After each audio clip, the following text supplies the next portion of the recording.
well, welcome into the original father-son voiceover podcast studios. Dad's over there, Todd. He's going to give us his Todd's tips soon. I'm Hudson, and these are our voiceover-related videos. So if you're voiceover or not, this is what you're getting. So, Dad, take it away with Todd's tips. The title of this video is Todd's Tips, as he said a couple of times, but we've been doing kind of under the umbrella of Todd's Tips. We've been doing Todd's do's and don'ts. And they're my do's and don'ts. I teach them to Hudson. He has to apply them. You know, Hudson is in his third year. I'm in my 13th year. So things are different. I'm getting close to retirement. He's kind of just starting his career and his business career. And DeMond always puts these caveats on screen for us so that you know that these are things that you need to take. Some of them you can take, yep, I've got to do this, and I got to do this, and I got to do this. Others are, well, I need to modify this because I'm at a different spot in my voiceover career or business career. Others, maybe, if you do some thinking about it and you say, that's just not for me, then that's fine. You do you, I do me, you do you. My voiceover business is none of your business is none of mine. I just offer these free tips and do's and don'ts just so you have something to think about. So might sound just a little bit familiar if you watch regularly.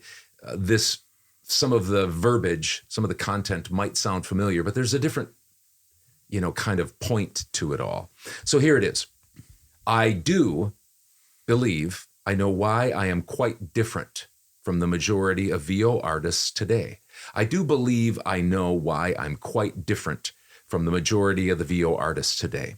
Now, I'm not promoting or prescribing the following. I'm just offering this unique perspective. So you have to do you, and you have to think through this. And I'm just offering the idea that I think I'm fairly different than a lot of the mainstream voiceover talent out there. I don't mean to be different. It's not like I had this master plan to say, I think I want to try to go against the stream, go against the flow. I just didn't do that. I didn't have a master plan to be different. Yet I think I am quite different. Just a few examples. And if you look back maybe a month or so ago, I did quite a few things that I don't and do that a lot of other people do and don't do, kind of reversing that. But for instance, like quickly, website. I don't have a functioning website right now. It's been hacked and it's kind of been destroyed and I haven't put a new one up.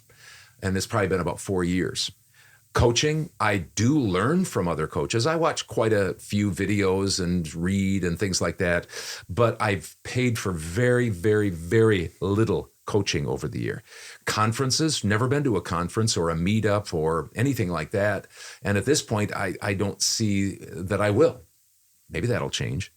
Demos, never had a pro demo made. I've always done do-it-yourself demo. Now, I did work in radio, so some people will say, well, you produced many, many hundreds of thousands of commercials, if you will, and so you do a pro demo. That's fair enough. I think it's not like I'm a novice. Nevertheless, I've heard a lot of pro demos, and I think they stand out better than mine. I'm not a professional demo producer, and I think they do a really nice job, and mine isn't up to snuff. That's the point.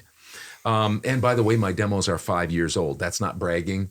I have to keep evaluating that. Are they current? Do they sound right? All of that. As far as agents are concerned, I have one official agent that represents me down in Chicago. I haven't heard from them for about 5 years. I don't make any money on agents. SEO, like Google positioning, I just don't worry about that. It just doesn't, it's not in my purview. And then Fiverr, some people say, no Fiverr, no Upwork. Well, I made about $500,000 in Fiverr in the last 6-7 years. So there may be other ways that I don't fit into the mold of the average VO talent in this industry, but these are the ones that come to mind. So why? That's what I went about trying to answer.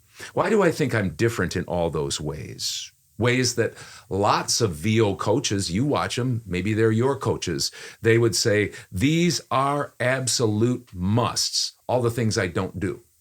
These are absolute musts. Well, I'm not 100% sure, and I have to be honest, not 100% sure. I think I'm getting close, though, to being 100% sure. I think it comes down to 3 words. 3 words. Direct, email marketing. Direct email marketing. Maybe something else will make itself more clear, and maybe some of the items that I mentioned earlier, those will have to change, and I'll have to get a website, and I'll have to update my demos, and on and on and on. Those things I might have to do. But I think the main reason all of those things aren't such a big factor for me is because of direct email marketing. Persistent, patient, persevering direct email marketing for over a decade. Direct email marketing has made up between 60 to 90% of my income over the years.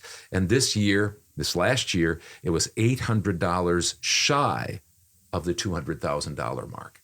And so it's not that my business is like, what do I want to say? It's not like it couldn't be destroyed. I have to still be very careful and do a really good job every single day. It's not like I can just be willy-nilly and say, well, I don't need to worry about this or that. I pay close attention to those things. That's not my point. I just think that there's a strength that when you stay in direct email marketing, which is diversity within diversity, remember we've talked about that, then I believe that that gives you such a foundation of so many recurring clients that you've developed over the years that you have a bad week with one client or a bad month or somebody goes out of business and somebody else picks up and you fill in the gaps. And so that's why I do believe, I think I'm different, and I think there's still success even though I go kind of counterintuitive in my voiceover business. Against the grain. Against the grain, but a lot of people are catching on with direct email marketing. And I know you're doing it, and it's slow going, and it might have to do with the economy and the world stage and the political stuff and everything, all the unrest. It might have to do with all of that. But there's still that diversity within diversity, that strength of a foundation that you get with direct email marketing that you don't get with platforms and agents and all sorts of things like that. Those things are changing. And direct email marketing is changing too. But there seems to be right now a foundational strength there that allows you to have these things and still have a strong business. So hopefully that answers a few things, or maybe gets you thinking about a few things, and things perhaps that people will want to comment, and we're happy to sit down on the couch, you and I, like we did last week, and answer some questions for whoever has any. And we'll do the best we can. If we can't, we'll push you to somebody that can. All right. Well, thank you for that. If you want to see our numbers from last week, you can check that out. Johnny was with us, and we appreciate you guys taking the time to listen to us talk. Check that out, and we'll see you on Wednesday for the 56th episode of the original Father-Son Voiceover podcast. See you later.